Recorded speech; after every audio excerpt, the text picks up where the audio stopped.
Umukuru w'igihugu c'u Burundi Evariste Ndayishimiye ari kumwe n'umutambukanyi wiwe Angeline Ndayishimiye kuri uwa gatanu igenekerezo rya ndwi ntwarante umwaka wa 2025 baganutse bava i Malabo mu gihugu ca Guinée Equatoriale aho bari mu rugendo rw'akazi. Bagishika muri ico gihugu umukuru wa kane umukuru w'igihugu c'u Burundi Evariste Ndayishimiye yakiriwe ku kibuga c'indege i Malabo n'umushikiranganje wa mbere wa leta ya Guinée Equatoriale. Mu nyuma yaho umukuru w'igihugu c'u Burundi ari kumwe n'umutambukanyi wiwe barakiriwe ku kirimba c'umukuru w'igihugu ca Guinée Equatoriale aho umukuru w'ico gihugu yahaye umubonano mugenzi we w'u Burundi. Muri uwo mubonano baganiriye ibijanye no kugarukana amahoro n'umutekano mu muryango w'ibihugu vya Afrika yo hagati CEEAC mu mfunyafunyo y'igifaransa. Mu bindi baganiriye harimwo ivyerekeye imigenderanire hagati y'igihugu c'u Burundi n'igihugu ca Guinée Equatoriale. Hagati y'uwo mubonano umutambukanyi w'umukuru w'igihugu c'u Burundi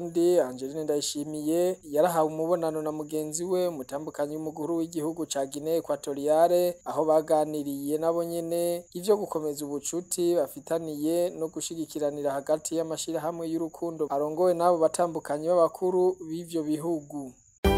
Radio Television